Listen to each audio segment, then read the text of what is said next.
Pat Olson with Jim Brovelli as we are up in Portland as the USF Dons take on the Portland Pilots here tonight. We're at the Dons' lovely downtown team hotel here, Jim. I know USF is gearing up for the ball game. Let's go back a couple nights. USF at home against Pepperdine, and boy, Pepperdine, they're athletic. You know, they came to play, and USF kind of wore them down at the end. Your thoughts on that win over the Waves?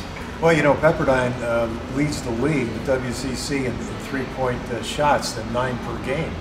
And Cooper, the great three-point shooter, shoots 42% from three. So in that first half, Pat, they really lit it up. I mean, they must have been shooting 60% from the three-point line. So, and yes, they're very athletic and they can get the ball down the floor.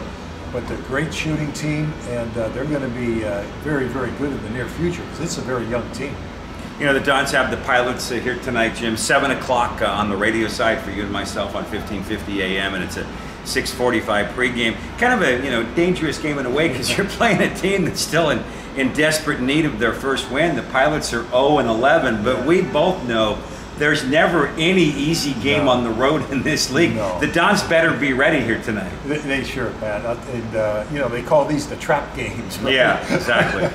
But you got to be careful because regardless of what their record is, playing in Portland has always been a tough game up here in the Northwest, whether it be Gonzaga or Portland. So yeah, you're right. They've got to be ready to go tomorrow night. One thing we've seen, Jim, is, you know, after the ball games last night, a little bit of separation now. The upper four, and USF fortunate to be part of that group. You got Gonzaga, BYU, St. Mary's, USF. A couple games ahead now of the rest of the pack, although we still got a lot of basketball left. We still have a lot left, and you know, and I still say, and we said this in our last interview, that in the last week, I think it's going to go right down to that last week, and USF may have an advantage because the last two home games are at USF, so that's going to be a real good factor for USF. Now, Jim, we're going to turn the clock back a little bit, go down memory lane.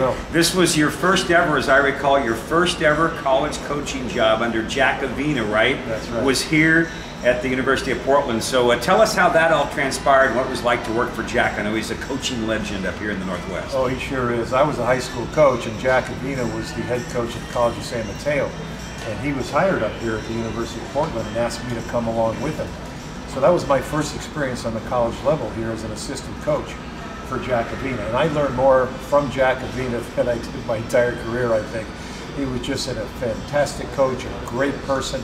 Recently just passed away, which is, you know, too bad, and really lost a great man in his 90s. And just a great experience for me to come up here with Jack Avina at the University of Portland. You know, Jim, as we close it out, the Pilots have had a rough time over the years. This has been a difficult place to win, and we've talked about it.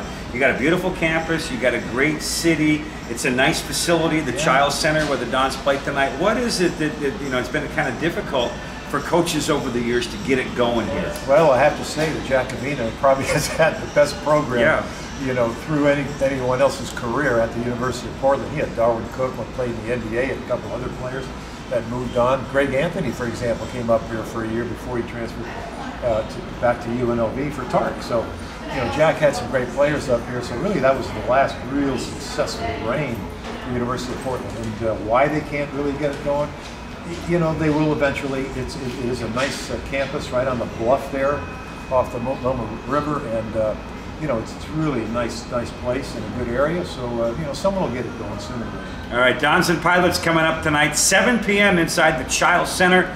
We'll be along at 6:45 for the pregame on the radio side. With Jim Brovelli, Pat Olson here in Portland. Thanks for watching, and go Dons.